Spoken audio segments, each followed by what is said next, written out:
Man, as we talked about in our first show together, episode 973, and you talked so much to you talked about Charles Duhigg and habits, and you're obviously a student of that. It's part of your book. I mean, you're a professional athlete. That is by proxy the product of your daily habits. There's no way you make it in the NFL without certain, daily habits. So I want to go behind the scenes with you on the ones that you have today, though. I'm going to start with, during the past, you mentioned it in the book. I think you started writing the book. Was it during the pandemic or right at the beginning of it? Yeah. I was just taking notes, just making notes. I had no intention of actually publishing it as a book. I just was taking notes on things. Okay. And then it turned into a book when somebody was like, hey, that could be a book. Okay. Well, so you talked about that and the changes that happened there. Any changes in your personal habits since that time up till now, like some things that you've changed as a result of that? Or it could be, hey, I read a book a month ago and I changed this thing. I'm always interested because I want to hear your normal habits, but any changed recently? Yeah. I've heavily started outsourcing thinking of things that I want to do, but don't want to think about doing. It's okay. Explain that. Here's an example. So my thing is I played sports, football. We were amazing at following direction and giving full effort, right? Here's the play, go run the play. Be here at this time for weights. Here's for meals. Here's for film. I don't have to think. I just pull up a sheet of paper, go, that's what I'm doing today. And I would go full bore into it. And so that's, you could be reactionary. Back to our first conversation. Yeah. Okay. And just in full flow. I think the biggest issue with flow is like trying to think while doing. It's like, you just need to go do and think about it later. Like, it's like football. You play football and then you watch the film to make adjustments. You don't make adjustments in real time while running. It doesn't make any sense. And so for me, one of the habits I adjusted was like, okay, I got to start looking at things I'm thinking about that are taken away from the areas I really want to focus my mental energy to extract my genius. And one of them, for example, I have a degree in kinesiology. I ran a gym for a decade, sold that gym. I've consulted for multi-billion-dollar companies on fitness. I've actually presented for my previous certifying body, which you needed a degree to actually get the certification, right? So I have a wealth of knowledge in programming, but I'm like, you know what? My focus isn't on trying to write programs for myself anymore. I just want to work out. So I'm on my third iteration in the last, I think, year I really feel good about this, of outsourcing everything, my PT, what I should be massaging and stretching and loosening up, what it looks like, my workout program itself. I no longer think about what I'm going to do in the workout room. Like when I get in the weight room, I'm getting a piece of paper and I'm going to follow it. I'm going to take notes and I'm going to give it to somebody else's brain to create for me. And the reason is this. I know that my health isn't just for my confidence or how I look. It's also for how my brain processes. Mm-hmm. If I'm bogged down in that area and I want to go work out, then I go work out. I find that I was mad at myself for having wasted time thinking about this. And then now I've put, 3 or 4 hours in a day into this when I could have put 3 or 4 into serving, coaching, speaking, writing. But I'm like, but I want the benefit of that. So I was like, what happened to us? So my habit now is the moment I go, something's bothering me, I don't go research it myself anymore. I don't go write my own programs. I go and find someone who is better at it than I am. And I go, I need you to come do this for me. So I now have people that write my programs, that deal with PT. I have physical therapists. I have massage therapists, chiropractors, all that's outsourced, everything. And it allows me to go, I'm getting the benefit I want. I can just show up, do my thing for the hour, disappear, and I can be with my work, with my wife, with my kids, whatever I choose to do, but I'm getting the benefit. So one of the habits initially is I ask myself, is this something that I need to expel or expend energy from my mind on anymore? So tell me about that, the exercise regime, because you talk like that, like you're still in the NFL. Yeah, right. I'm not. I know, but you're still. Now I do appreciate you taking it and saying, okay. I mean, it does have payoffs. I mean, you're on your book cover. Your personal identity is a part of your brand, and you look like an athlete, and that sells and helps. We all know that people do judge a book by its cover, and you look good on your cover. Thank you, man. So, but your caveat of your physical body is what is running this brain up here as well. So, tell me what is the goal for you from a physical fitness aspect right now? Right now, it's just to be able to honestly be able to get through hard workouts and then afterwards not have as much lingering pain. I got low back issues. My shoulder, I had surgery again. I cleaned it up in April of last year.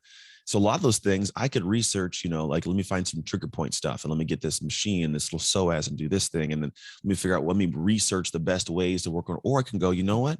I'm just going to go see a physical therapist who's smart and can touch me and figure it out like that. Yeah. And then create the program, and then they can track it and tweak it and modify based on what I show them. As opposed to figuring the low back stuff out, I want to just go hire someone that works specifically in that area to give me ideas and stuff to strengthen it. And then from there, it's like, well, if I have all this information from my shoulder and my back, then I got to put into a workout program of like, okay, do I do squats? Do I do deadlifts? Do I do, how should I warm up? And I can research all of it again or create it, or I can go, I don't want to think about that.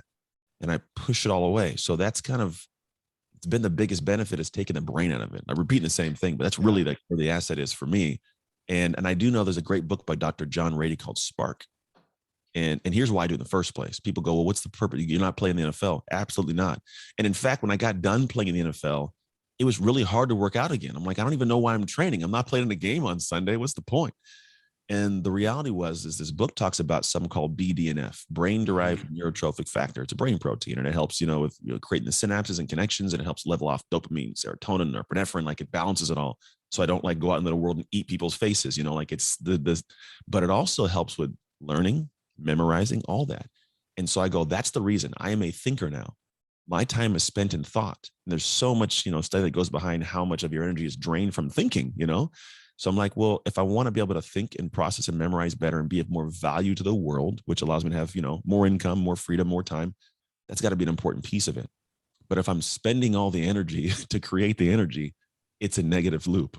Yeah. It doesn't get anywhere. So I'm like, well, I got to find a way to get that benefit without expelling all that and taking away from where I need it. It's like, I'm not going to go out here and spend $1 here to get, 65 cents back to then go, it just doesn't make any sense.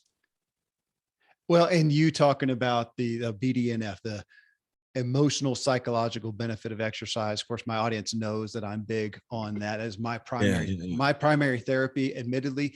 And to your book, Identity Shift, realizing, and I'm at peace with it now. I went through a time of professional cyclist, then that ended. And who am I? That's who I was. My identity was wrapped up. So I got out of that. Today, though, I do identify with being an athlete. I am a happier, my wife, I had 2 years of my life of sedentary living. And my wife bought me a bike. And she said, would you please, she didn't say go ride. She said, will you go train? You're just a better man when you go train. And so now I do, I compete here and there, but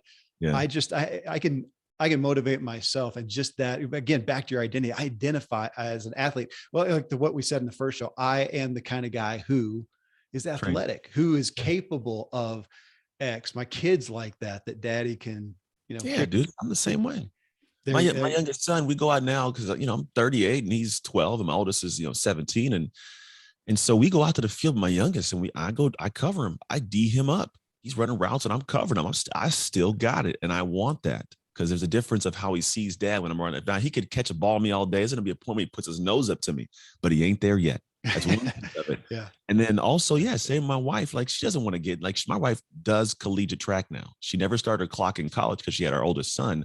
She had her master's and everything, but now she's back in junior college running track and she's getting down, right? So my whole family, they compete and they train. So when she's done with her track season, we're going to do master's track. Yeah. I'm the same way. But the funny thing is I don't just do it so I feel good with my brain. I am addicted in a small, weird way to that moment where like your tummy tickles before the gun goes off.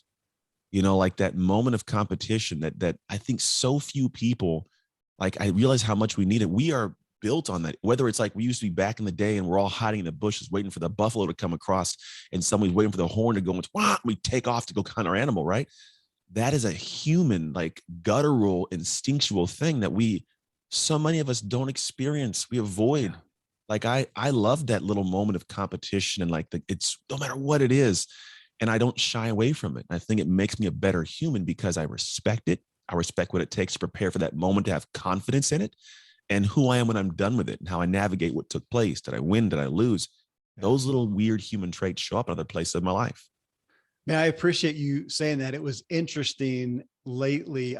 It dawned on me as I was kind of auditing myself and some of my abilities and whatnot, and realizing I've been on the starting line of over 1,000 competitive races.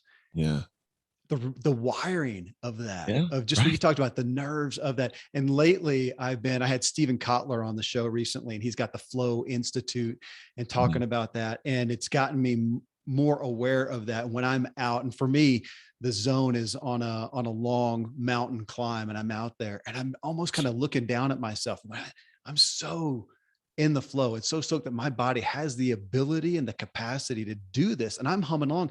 And it was in my head, that I'm my own damn engine, is what I was thinking. Yeah. I'm the engine. My son on the shelf behind me, he made for Mhm. Christmas, made a picture, I think that's modeled a picture from a mountain bike ride I had been on. It says, "I am the engine." And it was That's nice. a motivation that, again, I know you get. So your daily regime is about an hour of strength training. Is that Yeah, your give or go-to? take. And usually that's like usually 2 45-minute sessions of like activity. So I'll do like stuff in the morning and then stuff with like by my son. I consider the later on with my son when he gets home from school. We go either out and throw the ball, or we bring one of his buddies 2 days a week. But 5 days a week, I'm out there, cleats on still, hanging out, running around. But I also go and lift weights and prepare and handle, because if not, my body wouldn't be strong enough for all that. But it's like it's funny. There is a part of that. Like you have this ability to do what you do because you've done 1,000 races, and I think for us we lose sight of that. We have this maybe we're unaware of how awesome we are. I'll call it at this thing, and most people don't ever do that. So they go, how do you have what you have? And for you, it's an instinctual thing, because the things that you do that would freak them out, it's just your normal Tuesday morning because you've been on 1,000 different lines, right? And for me, the habits that I think I have, when I get to the root of it, there are active and passive habits. Okay. There's some active habits I have to have, of like, don't eat that when you're hungry because it's not good. Go have a shake. That's an active habit. There are passive habits with how I respond to people, how I show up for my day, how I set my environment to work, and how I focus. Like there's certain, I could call them passive. They're normalcy to me. They are who I identify as. And those are typically the ones that are the game changers. Yeah. Those are the ones people don't realize, that it's not something that I, at this point, like in the beginning, yeah, I had to think about it. But after a while, it becomes so much of who I am, an identity level, that the habit becomes more of an identifier as my persona. And I don't want to be out of alignment with myself at the end of the day. So when that moment arises, I do the thing to keep me in line with who I've seen myself to be or identify as being. And for you, it's like there's certain things that probably for training. For me, it's going to be training is also so that when I show up, I can be that guy with no issue. I can run with my son. I can be on a stage and have full energy. I can talk to different things, and there's no lack of like confidence for being the guy I am. That's instinctual. That happens in moments before I ever show up to those moments. I look at it, I hear you. I look at it as it's a good addiction. I'm so grateful for that addiction of that desire to go out. It grieves me that people, look at exercise as bad thing. And Sure. Yeah, it's weird. It's not a chore. I don't think of it anymore. It's playtime. It is absolute playtime. I'm grateful. How about on the nutritional side? Any specific Yeah, my thing wife you and adhere to? the beginning of the year, the last 2 years, we've done 75 hard. You said you had those 2 years of sedentary. I had one, and it was 2020. Was 20, 2019 into 2020. Okay. Because I got fat, real chubby, bro. I get to like 250. My playing weight was 240. And it was not a good but we're like, hey, 75 hard. So we did it. It's actually 2020 when I think about it. So in 2021, we did no sugar, no dairy, and like very minimal carbs. It was like, like oatmeal and stuff. And I lost 37 pounds, and I've kept it off, no problem. I got back to my same regular who I am. But this year we tried no meat. So we're doing no meat, no sugar, low dairy. So I haven't had sugar since January 1st. We're going on like almost 60 days now. And it's interesting is where you usually assume that a habit that you have to break is going to be difficult. I think this one has been one where the idea when I got into it was like, okay, I told my wife, I want to try no meat. Before we get to that, what exactly are we going to eat? Let's plan the diet out, the plan out. Let's get the food here so that I don't have to think about what I'm not going to eat. I'm just going to think about what I'm eating. And so in doing that, like we adjusted it, and I haven't craved meat, not even once since we began. It's been a smooth flow, a lot of peanut butter and oatmeal and rice and lentils. And there's some Impossible Burger meat in there, like the Impossible meat they create. It's good when I have it, but there hasn't been this thing. And the interesting part is my body has felt way more energized. My back and body doesn't hurt as much. I recover quicker. I'm not foggy in my mind, right? So I feel good about it. That's been kind of an adjustment for the habits, but the biggest habit wasn't choosing to do it. It was putting a foundation in place to be able to easily do it. Because I think the problem is if I was to show up on one of the days, the first couple of days, and didn't have a plan of what to eat, that I'm like, just give me the burger. It's quick. I know what it is. The evil I know is better than the evil I don't. So let me just go to that thing. But having the habit in advance of knowing that when I try something new, I'm not going to show up without a plan, right? That's a habit of mine. And now I just show up and I have the right planning and process. So now I just flow into it. And now it's been smooth. Well, I like your perspective of taking the focus off of the limitation of the thing that I am abstaining from. That's where we tend to go. And man, it's so difficult for me. For my own motivation, when I do one of those fasts is what I call it, fasting from whatever, is I've got to find something to look forward to. If I don't, what's going to be my healthiest vice in this new paradigm here that I can look forward to. So I appreciate that. You've talked a lot about your family, and it's a big part of your story. You've got, is it 3 kiddos? 3, yeah. 3 kiddos. Bebés.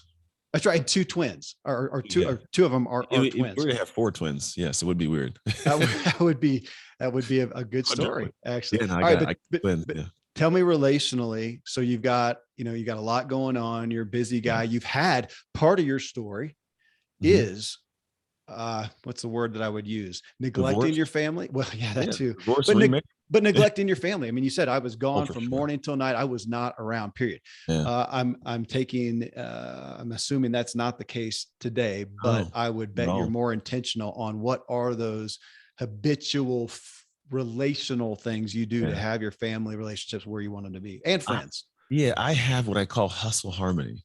Okay. I think these are all different hustles we have in life. A hustle for the career, hustle for the marriage, hustle in my life. And I don't mean hustle like getting over, but like how I work, right? Hustle in my friendships, my hobbies. And there's always these hustles. And I think if we don't organize them properly, it becomes hustle headaches.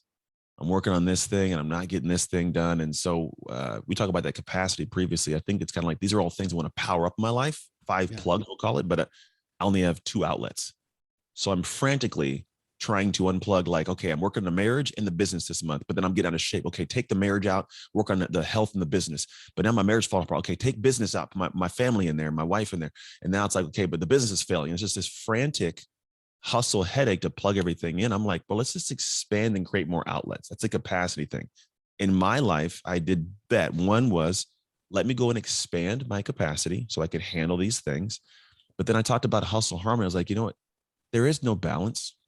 I have never found it to work where if I give all of myself, I'm gonna give a certain amount to business and a certain amount to work, and they can be equal, but at different times in my life, most definitely the harmony changes. I might be heavier in family than I am in work. I might be heavier in parenting and in relationship. I might be heavier in the health at certain times, but it doesn't mean everything turns off. Doesn't mean I can give it all or feel guilty. It's really what I've found is there's got to be this harmony based on the habits I have in place. So my habits structure my life to where I'm up at 5:30. I'm at work, doing work by 6. My wife takes my kids to school on certain days. And then on certain days I do, but at 2:30, I habitually shut things off for work. I get my kids today from school, home by 3:30, out of the house by 4 to about 5:45. We have stuff for track and for football. My son, like, this is my flow. And then when I come home, my wife and I have private. This is our time. We hang out, talk, chill. We do date nights on Fridays. We hang out on the weekends, right? And this is because not only do I have habits of that structure, I have habits of how I work from 6 to 2:30, so that when I'm done at 2:30, nothing trickles into my parenting or my marriage or my fitness time. It's all like a symphony and harmony of how all these things are habitually created and structured, so that, I don't have the neglect of any part of my life. Everything gets such a amazing focus in the right ways because it's like the sheet music. I've written the song properly, so the habits are there. That's the song. But even in each note, the way that it's written, like the way that I'm doing my work, the way that I show up in my marriage, the way I show up as a parent, each of those have specific focuses and habits that I'm applying to make sure they're doing amazing. Yet, did I hear you saying that? So with that, it's not a perfect daily balance, that you do still have season cycles where you're heavier on X and heavier on, and allow that. So if you think, let's put music into it. I wasn't going to do it, but you're giving me the opportunity to do it. So I look at it like, we have this, I call it hustle harmony. Let's say that my family is my drum. It's the percussion in the background. It's that beat, right? But then I also have in life my marriage. My marriage is like the violin, right? It's the marriage, the relationship. It's a beautiful tone, right? But then like my kids individually, like the pianos, right? I may have the family as a unit, but my kids, the piano and playful, I hang out with them individually each. But then like the guitar is work. It could be like a regular strumming guitar, like a crazy, right? And in all of that, those all come together to make a song. Now, in the intro of the song, you might only have, let's say, the beginning of the year, I might be having a guitar solo coming in. But then once that's over, I'm gonna go ahead and pick up and I'm gonna do more of the marriage. The violin may pick up more. The guitar's in the background, different tone, different tempo, right? And if you go through the year, it's always up and down. But then like end of the year, holidays, I go, holidays, heavy beat. We're gonna put a lot of bass in. Everything else drowns out. I'm spending time with the family. Guitar comes down, the violin may come down, the piano may come down, but then I have a heavy drum. Doom, doom, doom, doom, doom. You hear that more, right? But it's a harmony. They're never ever off, but they're just up and down at different tempos, different intensity, different notes throughout my entire life. And I am in control of that sheet music. I like it. I'm thinking of a symphony and the highs and the Yeah. lows and the different melodies and that Yeah. speaks to me. Music is a huge part of our life and my family's life as well. And yet, yeah, I know there's a lot of talk about balance and the myth of it or whatnot. Yeah. And I look overall, overall it's a balance, but the cycles and seasons, I find myself talking about that here on the show a lot too. Yeah. I've really enjoyed giving myself permission for that. Even like we talked about with my athletic aspects and exercise and fitness, that I give myself cycles and seasons. And this one's going to be, right now there's snow, the trails are covered up. It's harder to mountain bike. Yeah. So I'm heavy on running. I'm going to play with some other stuff and let that one go, and I'll come back to it. Okay. But the balance of the year, you get to write your own song, man. That's the cool thing. Write my own song. I don't have to worry about like looking at your song and copy. I'm gonna make my own song. I'm gonna love my music, and that's okay. So mental, tell me about that. I mean, that's such a part of your focus. If we look at your mental health, mental wellness, mental sharpness, what are the things, some of the habits that you follow on a consistent basis or fall back to keep yourself there, especially when there's that temptation to fall down, to be low? Well, I think I always make sure that I'm paying attention to the fact that I'm in control of what comes in. Right. I think we don't always pay attention to that. We're good to just go to where our brain feels that dopamine dump and we scroll and we play games. I'm very presently aware of what's coming in. I don't consume most news in certain ways. I have a space, where I get it every day from like one simple email. And I'm like, that's what I need. So that's the part of like what I let come in. The other part of it is I'm protective on my processing. I have a limited amount. We have like a decision tank, right? I have a limited amount of focal space throughout the day. And if I waste that on dumb things that don't serve me, then it's going to be horrible. So I choose not to process certain stuff. But one of the big things I do is I want to entertain a bunch of ideas. I may not accept all of them, but I like to entertain ideas. Like I'm doing a lot of learning right now in this whole Russia-Ukraine thing going on when we're recording this. Not from a standpoint of like, being on a side, but I'm just paying attention to how the sides are communicating, what they're saying, what's being said, what's being told, what's being shown, those who are, conspiracy theorists and what they're unpacking and why they're unpacking it, so I just like sit back and entertain the ideas. And it's odd, that helps me create content, create new thoughts, create different processes. And most people would have no idea that it came from that. And the reason is because it's kind of like making a dish. Right? My dish that comes from Anthony is unique to Anthony, but only because of the ingredients that I put in the dish. So I'm choosing to entertain a bunch of ideas and process with them. And that's why it comes out through my odd, unique, weird filter. So I refine more of that process. And then there's also things that I want to consistently be in the know. I think at a certain time, we get to a certain age, we go, I don't know that platform. I'm not going to worry about it. I'm going to let some other little kid on my team do it, so to speak. Right? Whereas I go, no, I want to be up to speed. I want to be able to have educated conversations on stuff that is important to where we're going as a company. And so I will find areas where I get mostly taxed as like, I have to learn some new thing about a new system that connects to this to do that. But if I don't, then my team has to wait on me to figure it out or to give the okay. So it's always beyond my restrictions to it. So if I stay up to speed, they send me articles, I read them all, right? So I'm staying up to speed. And so I don't want to give in just yet to the I don't feel like learning that mentality. Yeah. When I feel that, I go, let me go ahead and give my brain 5 more minutes of focus to read the article. You're going to be okay. But doing that gives me hours upon hours of new information that comes in that keeps me sharp. I like that, protective of your processing. That's a new term for me. Thank you. Mm. Tell me about, part of your story is business. You talked about the gym that you owned. And I know in the book, you talked about that going from the NFL to that and the financial, I don't know if I could say ruin, but you were at the end. Oh yeah. I almost went broke, man. I was almost bankrupt. It's okay. Okay. There you go. So looking at that financially, now granted that you're in a place of success and abundance now, but what are some of the financial habits that have helped you get to where you are? Yeah. So I am not, no, I'm not gonna say I'm not. I in the past was not very good with tracking what I was spending. And so my wife has always been the money brain in our family. She's really good with like thinking through and being aware or challenging me on things I want to buy. So some of the habits I've adopted are like I am not an emotional spender anymore. If I saw something I want, I would buy it because it was here, it was cool, and I was like, it'd be cool to have it. And then I was like, all right, then I get it. And I'm like, I have a bacon maker. We don't even use. I don't even know what I'm gonna do with it. It's I didn't know such a thing existed. neither did I. And I was like, I gotta have the bacon maker, right? So I don't. So what I habitually do is if I want something, I will sit back and I'll put a little email. I'll email myself with the link, and I'll leave it in my inbox. And I'll see it when I scroll through the emails. And if I am triggered within the next 48 hours to like really go back to it, I'm like, I must really need this maybe, or I really would desire to have it. If I don't, I just delete the email and life goes on. And I never notice it. Not a big deal, but it's like, I try not to give myself an emotional moment to purchase. When it comes to me looking at the future, this is actually an interesting one. This comes from some data that came out of UCLA called The Stranger Inside. And what they did is they had people hook up these diodes. They ask them, tell me about someone you love. And like this part of their brain of love lit up.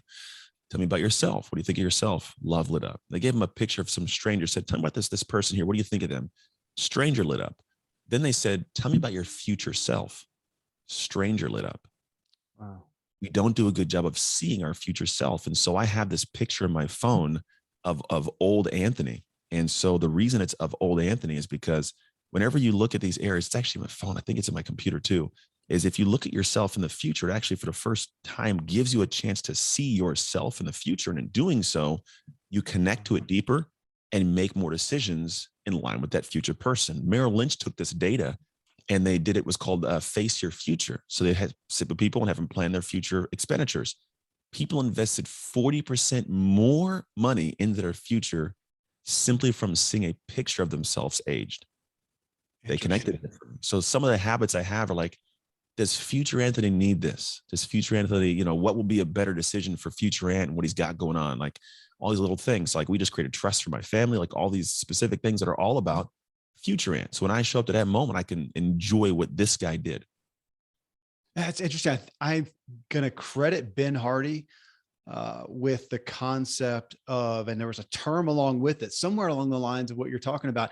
And his frame of reference was when we all look at ourselves and go, gosh, are you a different person than you were 3 years ago, 5 years ago, 10 years ago? Oh my gosh. Yeah. Huge. Even 3 years ago, man, huge different person. And yet we think who we are today is who we are, period. As opposed to that future. Do you think you're going to change that much in 3 years from now? No, I am who I am now. Yeah, no. But we always go back. So it's an interesting perspective that you put. I'm gonna have to get one of those old photos of myself done. It's funny is that the app was called Face App, but I think it was that whole issue like Russia made it. So like Russia's over here doing stuff. So, but I don't know. I think it still exists somewhere. You may be able to grab it, but it does a good job of like aging you. It's kind of creepy, but it's cool. Tell me about the spiritual side of life, the habits, the perspective, the things that you do to keep yourself tuned into, let's say, a bigger picture. Yeah, man, I'm a man of faith. I believe in God. It's not always a thing I share openly because some people, that's their thing. They put it out there in front. And I think it creates a little bit of a wall from certain individuals. Whereas for me, it's how I live my life. And those who want to know, they ask and I tell them, and it's a different conversation in private, we'll call it. But we're a church going family, man. My marriage is anchored in Christ and like something bigger than the two of us, we'll call it. That makes sense. Mm-hmm. I have this book that someone recently recommended called The Daily Word. I love opening that thing up, not reading the Bible. And then it's like we are a praying family. Every single meal we pray and we think about, we talk about things that matter to our lives. And so there is a relationship that exists there, and that relationship guides me in the moments that I don't know what to do, or I'm in question, or even if it's more of the momentary, is this something that a person who can go on this podcast and say, I'm a man of faith, if you were to see that in the dark, would you believe it's right? Because I believe what you do in the dark comes to the light. And so I live my life in a way across the board where I can always be able to say, yeah, the world could see this. Well, thanks for showcasing as a relationship. I'm on my third trip through Dallas Willard's Hearing God and making, working on more of the taking it just from a head belief to a heart in a relationship. Last one here is just the personal spoke. This is just personal. What are the habits that Anthony Trucks does? It's just for you. Fun. You can call it self-care, but fun, play, the things. I've been asking more people in light of this, even the things that may not have a productive, tangible aspect of, again, just what do you do that's just play, that makes Anthony the inspired, fun Anthony that your family loves? I try to do things that make my butt pucker, like, a little weird stuff. I apply to weird TV shows. I do oddball stuff. I try to do things that at first thought make me go, I'm not gonna do that. And I go, wonder why. What would be the reason? And I'm trying to live life at a different level. There's this. Someone gave me a perspective at one point in time that said, when you're younger, the world is like this. There's so much you can see. And as you get older, you start getting good at something. And the more you get good at that thing, the more you stay in that pocket, that bubble. And after a while, this is all you see for the world. I got this little perspective of what's here, and I don't see the great things. And I think what I've tried to do is, I got there, football was a focus, in sports, and then consulting and business. And now I'm going, what else is out in this crazy, cool world, opening back up? And I want to see more of what there is to do and live. Because at the end of my days, I want my grandkids to want to go to my house. People go, Anthony, what the heck does that mean? Well, if my grandkids are going to come to my house and hang with me, it's because I'm going to have so many crazy, cool stories to tell them that's going to be endless. Yeah. And so the habits I have in place in my life are, what are the things I can do that make my wife go, why are you doing that? What is wrong with you? But also makes me go, because I just want to try it. Right. So that later on I have a life worth telling a story about. Well, you obviously do. That's why you're on the show, man. I'm grateful again for being with us, for giving us behind the scenes and sharing your head and your heart. It's been a gift, Anthony. Thank you. Welcome. Thank you for having me.